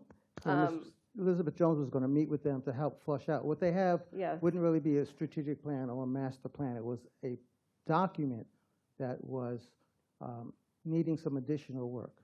Right, additional tweaking to it, yes. It was, okay, hold on. Yeah. It was a master plan created by a commission that was not given very much leadership or direction on what kind of master plan this city wanted from them and what it needed to entail and what details this city was looking for. And that's why So Elizabeth let's was not gonna lose work sight with them. that this is a volunteer board Yeah. who worked really hard and spent a lot of hours, and I spent a lot of hours with them without any direction, none. And And that's, then it was completely ripped apart by our strategic performance lady, who could have been a part of that discussion but wasn't. So there's a lot of missing parts here. There's a lot of problems with how things are working here. Just like many other departments. My blood pressure was high today at the doctor. I'm not going to let this job cause a third stroke. So, So we have opportunity here for improvement. all right, Sorry. so if there is numbers for what it's going to cost and how we're maintaining what we have, let's bring that forward and see where we are. Right, and the unfortunate thing about just thinking about our fiscal year and how we have to spend before the end of the year, that's another, I won't say issue, but with the volunteers, they need to understand that we're on a time clock essentially. Once that date starts, to spend the money in that fiscal year. And with art-related projects, sometimes it's very fluid. But And- we can roll money over. Okay, it can be encumbered. yeah. Because now if, say, the budget, we don't have time, we wouldn't have time to put a 20-foot sculpture or get it and put it in the city. And so that it's really not, the perception of the community, I don't think that they would embrace it. And it would be almost bad timing for us to do that. That's the only thing I was saying, Commissioner Austin, is only because what the state of Florida has, put before us. Other than that, we would have had that up probably before January. And it was 20 foot, and there was no agreement exactly on where to put it. Right. We went to Red Barber Park. We went to, we took a tour all over the city, Virginia. We had 3 locations, every single one we were told no. And that's where the partnership between the city departments like Parks or Public Works comes in, because they helped us decide if it could be there or couldn't be there. It wasn't just like so. I think also, as I've been with the Public Art Board for quite some time now, I think the education, the staff does not know. They haven't worked with art. They don't know how to, maintain sculpture, what kind of art. It's new to everybody. And so as we go along, we're learning together. And so that's the other comment that I may have. We have instructions from the artist, though, when we buy it. It's not like, okay, here you go, Have we looked into other cities that have art and how they maintain their own?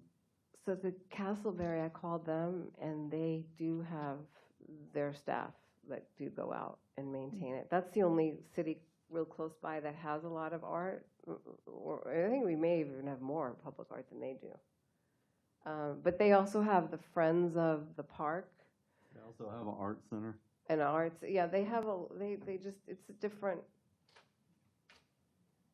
it just depends on what, I guess, the priorities are, really.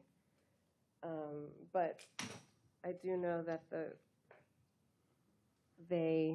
volunteers mean well. It's working with the city in that aspect, too. They have to understand the parameters that we have as well, with purchasing and finance and locating space for it and all of that. So, and that's where a a master plan would work. And we have talked about that for a long time, but we were going to do it in-house and not spend money for that. Right. So, okay. Well, I would say the key questions are, what is the replacement plan for the borrowed art? What is the plan for identifying future locations? What is the plan for maintenance? Yes, And those, to me, and I'm just reading the questions that I asked yes. prior. Those are things that we need to do. And, I don't think there's a question that if there's a plan that we release the money. I think the concern is we were continuing to spend money without knowing what was going to happen in the future. Right, yeah. And I don't think anybody denies the great work the Art Commission has done. I mean, they have done a phenomenal job. Some of the things that they've done, I was like, what are they thinking about? And it turns out they're way smarter than I am when it comes to artwork. So I don't think anybody denies that, they're very hardworking. We know they're all volunteers. Right. And But it was we that, still need to move forward logically. yes, Mayor. And I think that's where it just kind of dawned on me one day. I'm like, wait, the city commission created this ordinance for public art. These folks are volunteers, and they're not into maintaining artwork. They don't have the Well, that shouldn't be their job. skills. Exactly. And so, But we shouldn't expect them to do that. And Right. acquisition of art was only one of the charges the commission gave them. that's right. Yeah. I mean, they have other charges that the commission gave beside acquisition of art. That's right, which has to do with community outreach, education. There's several items. In the enabling legislation that the commission approved, it doesn't even talk so much about purchasing art. It does talk about a number of other things. And that's what was going to be the discussion at the next meeting, but there was no quorum, so you couldn't meet. That's right, Mr. Bonaparte. And I don't know, did you mention the part? For not wanting to have any more meetings or come to them? It's a waste of their time once their money's taken. But they weren't established simply for money. They were established to get art for the city. No, that's not And what they were all of a sudden established that was for. taken from them. That was only one of the things. And the original commission direction to them, acquiring art, was only one of the items. Okay. Mr. Bonaparte, I don't recall if you mentioned the resolution about the staff person being able to approve the funding. Well, yeah, and that's important yeah. to know so that it didn't have to come to the commission at all. So, okay. Any other questions? Okay, do we have a path forward here? Two things. One, Elizabeth Jones was working on them with coming up with a strategic plan. And then I think the three questions the mayor just asked would be good for them to discuss at the next meeting and come back and share what their responses are. Mm-hmm. And I think that's where Elizabeth can help with, in the plan, determine predisposed locations and that we can do as part of the plan, as part of their master plan. Okay. But particularly, I call attention to the three questions the mayor just said. Mm-hmm. Yes, yeah. Mm-hmm. Maintenance and location, all of that. But I do have to say that the art at the Okay, museum. but wait, so I have heard tonight, which I have not heard before, that there is a clear plan for the loaned artwork. There had been. Okay. The Public Art Commission had no inkling of if they had sculpture concrete pads right here, I'm telling you, there'd be art on it. Okay. But the question is, what is a plan, and specifically, what is the financial plan Right. to make sure that we keep artwork on this? Yeah. Are we considering extending leases or purchasing, or are there any other options? And Do we know do what we all have our the money to options do are? that while we're doing other things?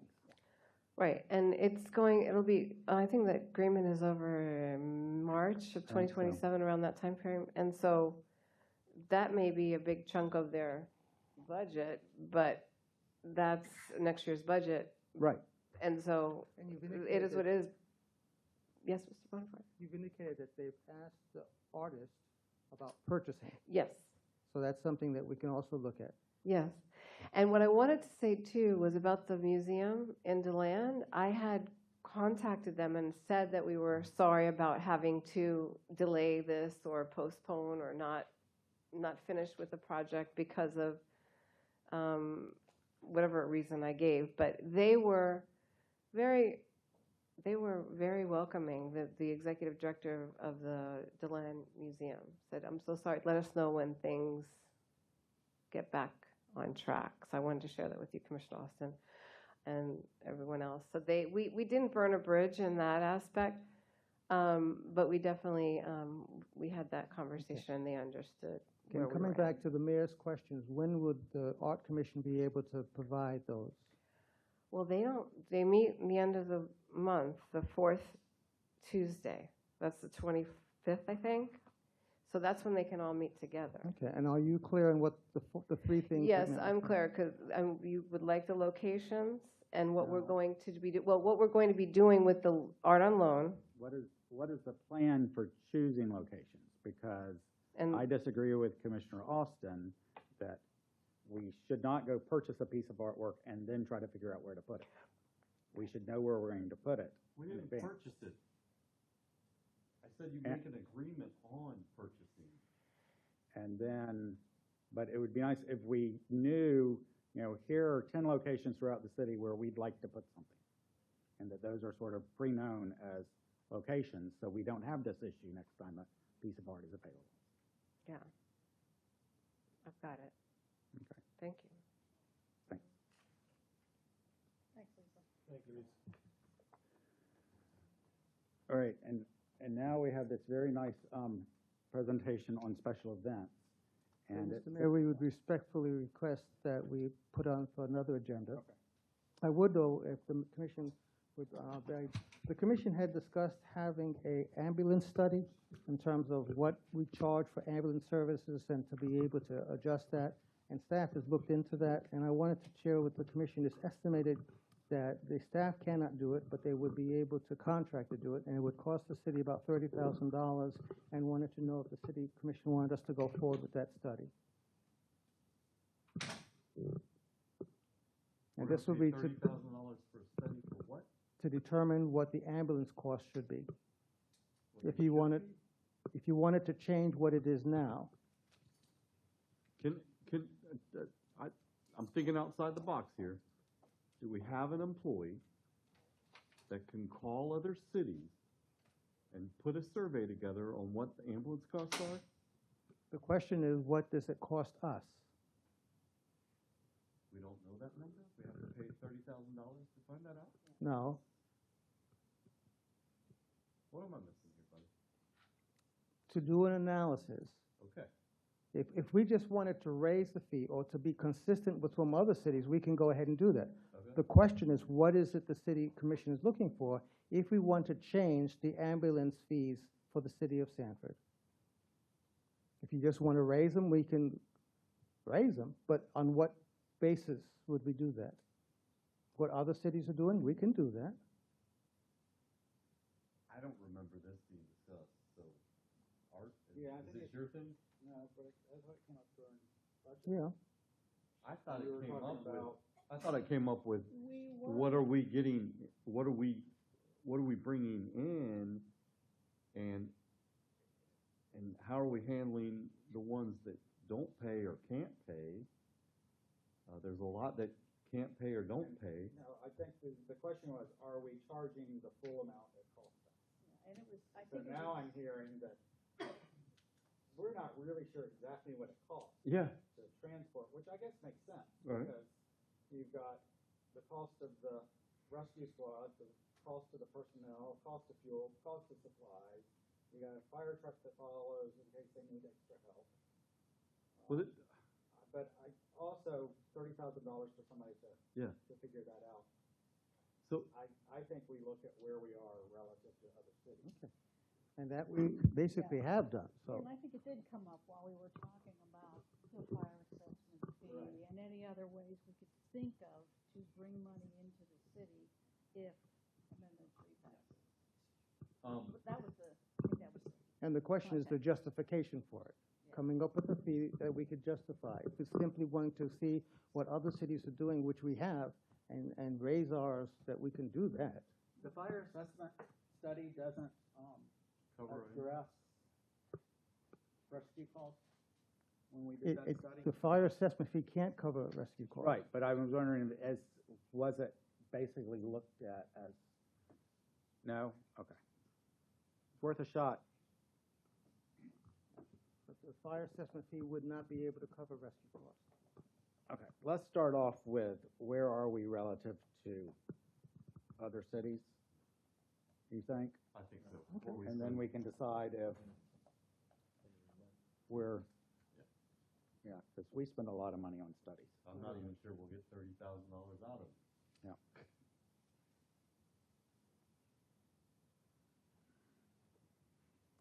So the question is, what are the other cities charge for ambulance service? Mhm. It's kind of like restitution that is charged when you go to court and you've been arrested. They come up with the numbers based on the employee costs and the time. That's how that's done. So I don't know why this has to be so hard. We will provide what other cities charge. Yeah, let's start there. Mr. Bonaparte, I'm sending you some information on how you can calculate ambulance fees in a general context, and you can include that in what are the other cities charging. Anything else? Mr. Bonaparte? No, that's all. Okay. Commissioner Wiggins, anything? Commissioner Austin? Anything else?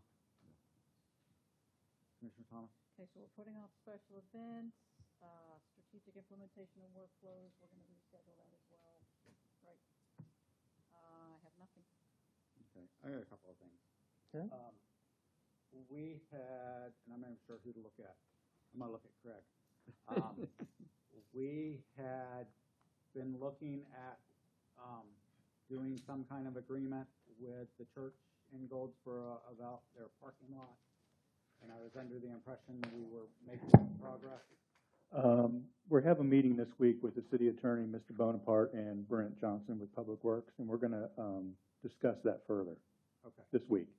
all right. Because in my thought process is it's not much different than what we did downtown. There's certainly not as much demand, but it is providing public parking in Goldsboro where some's needed. Yeah, I think there's some challenges that the city attorney could probably, we're going to discuss it more this week, and we Okay. could probably let you know after our meeting. All right, thank you. And then, we've had a couple, and I want to look at Amy for this one. We've had a couple of comments come up about, do we have the infrastructure, we're doing new development, can we handle this? Years ago, here I go with my history lesson. Years ago, in the agenda items, there was concurrency review. And it said, here's the amount of water capacity we have, here's the amount we are using, here's the amount this change in use would cause. And I don't know if it was a legal thing that we didn't have to do that anymore and we stopped doing it, but it might be something that would be helpful Yes. to have in there, even if it's just, when we're approving something, here's our capacity and here's what we're using of that capacity. I would love to see that come back, Um, because every once in a while, I just want to say, And- Brent, and where I'm- are we? I think part of it's, like, I was so used to that, and I know staff looks at that I quit paying attention to it. But I know it keeps coming up, and I think the public would find that helpful. Yes, everywhere I've been before, that is exactly how it's done, is that capacity, school concurrency, all of that is looked at before a project moves forward.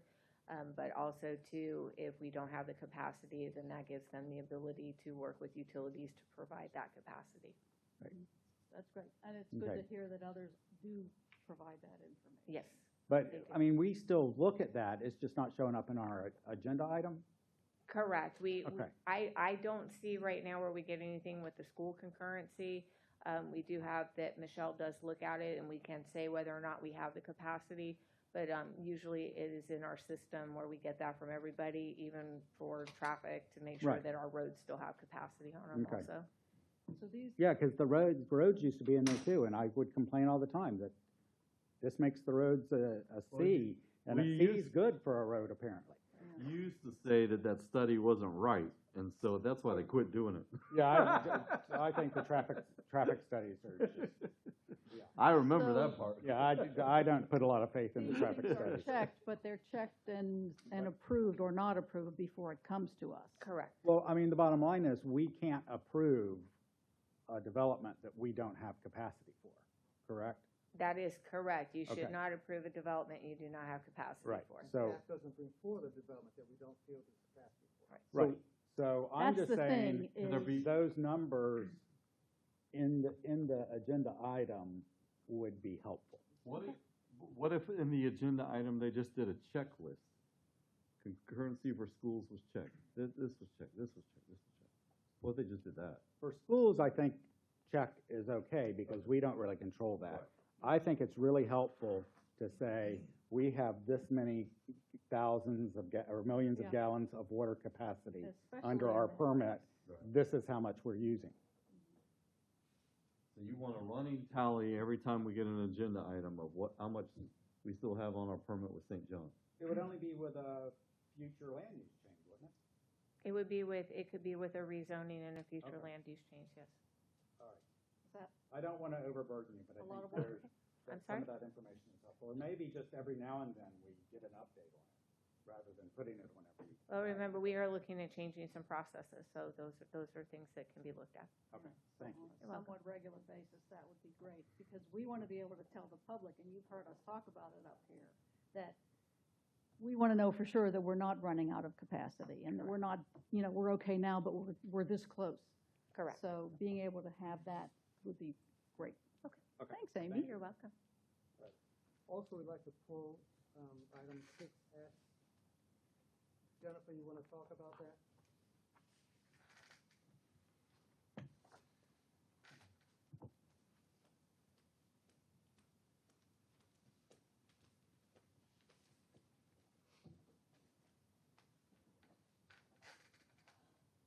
Good afternoon, Jennifer Brooks, Special Event Supervisor for the city. Item 6S is on your consent agenda tonight, but I do need to pull it. One of the applicants is not a City of Sanford business, and the sponsor has withdrawn her support of it. Okay. So it's a requirement to be a City of Sanford business. I have invited the applicant to attend the meeting, but the conversation happened yesterday, so he's only had a late notification. We left him a phone message and emailed him. Okay. So he may come at 7 o'clock for further discussion, but as of right now, I cannot go forward because he doesn't meet our requirements set by code. Okay. He does have 2 more meetings before his event if we need to come back. So we do have time to come back for approval. Okay. Thank you. Thank you. Yeah. And we will have an add-on item for an airport budget amendment, speaking of airport budget amendments, that we'll get tonight. Okay, we're adjourned.